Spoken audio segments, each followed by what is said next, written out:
په خیبر پښتونخوا کې د بشري حقوقو کارکونکي وایي په پښتنه ټولنه کې د ښځو دپاره ټولنیز چلن هلته یو څه بدل شوی چرته چې د تعلیم کچه سیوا ده، خو په لرو پرتو علاقو کې ښځې اوس هم د زیاتو حقونو نه محرومه دي.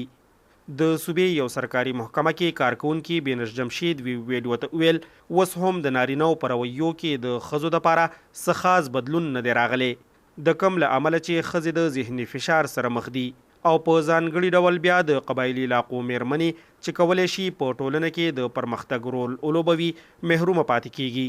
دلته خو به ډیفینټلی میل چې کوم خبره کوي هغه به ډیر زیات هغه ویلیو وي.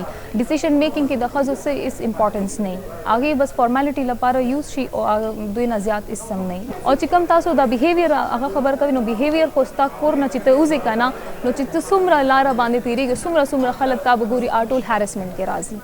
هغه تاسو ته چې سترګو نه ګوري چې تاسو ټچ کی یا داسې هغه کی نو دا ټول هریسمنت راځي. دا هر فیمیل فیس کوي ایدر شي از پروفیشنل اور نان پروفیشنل. په پیښور کې میشت د بشري حقوقو فعال قمر نسیم وایي د خیبر پښتونخوا په لرو پرتو سیمو کې میرمنو ته که تعلیم ورکړی کیږي هم نو هغې بیا د خپلې خوښې نوکرۍ او د ژوند کولو ته اختیار نه لري، په کوم کې چې د موجوده نصاب او د ټولنې د روایاتو غټ لاس دی. سکول کې ماشوم ته داخله کیږي چې زنانه به په کور کې وي او سړی چې کوم دی به د کور نه بهر او با اختیار وي. نو زموږ چې کوم کریکولم ریفارم دی بیا ورسره د علماو رول جوړیږي. کوم حقوق چې زنانو ته اسلام ورکړل دي که د کاروبار کولو حق دی، که د خپل د خوښې واده کولو حق دی، که د تعلیم حق دی، زموږ آئین د زنانو او د نارینو د بلا تفریق د حقوق ضمانت ورکوي. نو چې کله دا آئینی حقوق ورکړل شي نو ماته لګي چې دا مسایل به خپل حل شي. د صوبې په کچه د ښځو د حقونو دپاره جوړ کمیشن نه ترلاسه شوي معلوماتو تر مخه دې ته زیاتره د میرمنو لخوا په جایداد کې برخه نه ورکول، په دې تشدد کېدل، دې د کار په ځایونو کې هراسا کول، دې ته نفقه نه ورکول او د خاوندانو لخوا د دې نه د ماشومانو اخیستو په اړه ریپورټونه کیږي.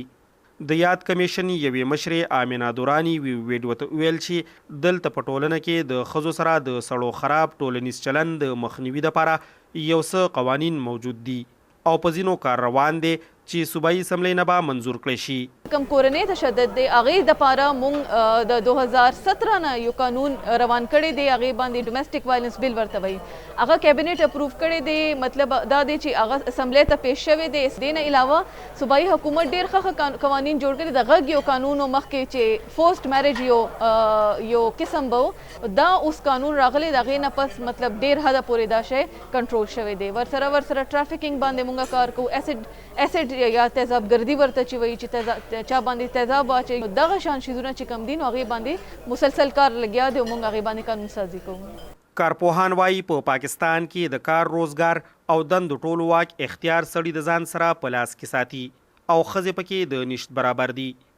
ماهرین زیاتوي که د ښځو دپاره سړي خپلې رویې سمې کړي او که د فیصلو کولو اختیار ورکړي نو ورسره به د پښتنې ټولنې په مجموعي ژوند ښه اثر پرېوځي.